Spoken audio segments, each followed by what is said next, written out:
Improved health, medicine free life. Concentration tension ಸ್ವಲ್ಪ ಕಮ್ಮಿ ಆಗ್ಲಿ ಅಂತ, ಮೈಂಡ್ ಇಂದ ಸ್ಟ್ರೆಸ್ಫುಲ್ ಎಲ್ಲ ಹೋಗಿ ಪೀಸ್ ಆಗಿ ಹೆಲ್ದಿ ಆಗಿದ್ರೆ ಸಾಕಂತೇಳಿ. ಓಕೆ.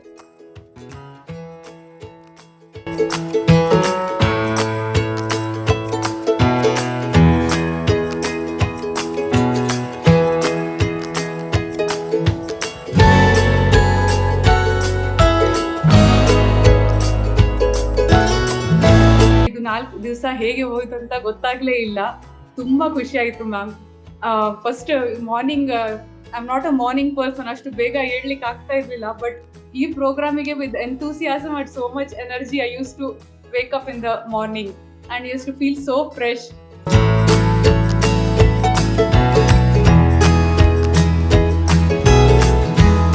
ಸ್ವತಃ ನಾನೇ ಅಸ್ತಮದಿಂದ ನರಳ್ತಿದ್ದೀನಿ. ಒಂದಿನ ಚೆನ್ನಾಗಿರ್ತೀನಿ, ಇನ್ನೊಂದು ದಿನ ಉಸಿರಾಟ ಆಗೋದೇ ಇಲ್ಲ. ಆದ್ರೆ ಈಗ ಒಂದು 4 ದಿನದಲ್ಲಿ ಎಷ್ಟು ಚೆನ್ನಾಗಿದ್ದೀನಿ ಅಂತಂದ್ರೆ ನಂದು ಒಂದು 20% ಅಷ್ಟು ನನಗೆ ಅನಿಸ್ತಿದೆ ಒಳಗೆಲ್ಲ. ಎಷ್ಟು ಖುಷಿ ಆಗ್ತಿದೆ ಇಲ್ಲಿ ಒಳಗೆಲ್ಲ.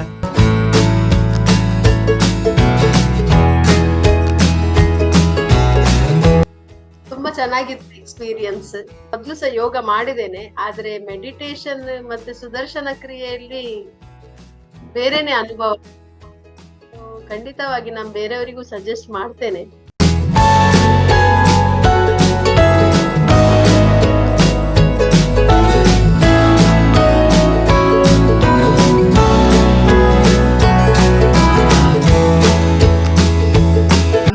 ಪ್ರೊಫೆಷನಲ್ ಆಗ್ಲಿ ಪರ್ಸನಲ್ ಆಗಿ ಸ್ವಲ್ಪ ಸ್ಟ್ರೆಸ್ ಜಾಸ್ತಿನೇ ಇರುತ್ತೆ. ಸ್ವಲ್ಪ I am over thinker. This is the best decision I have taken ಅಂತ ಅನಿಸ್ತಾ ಇದೆ. ತುಂಬಾ ಖುಷಿ ಆಯ್ತು ಈ ಪ್ರೋಗ್ರಾಮ್ ಇಂದ. ಆಮೇಲೆ so many changes I have seen. Even my energy level has improved. I have thyroid, so always I am on a low energy I feel.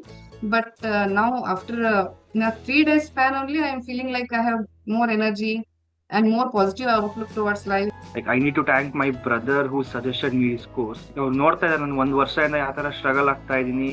Now like in 3 days even all the people in my home are seeing my like ನನ್ನ difference ಗೊತ್ತಾಗ್ತಾ ಇದೆ ಅವ್ರಿಗೆ. ಇವನ್ change ಆಗ್ತಾ ಇದೆ ಅಂತ ಗೊತ್ತಾಗ್ತಾ ಇದೆ. That is ಅದರಿಂದ ನನಗೆ ತುಂಬಾ ಖುಷಿ ಆಗ್ತಿದೆ. Thank you so much. I belong to you. I belong to you.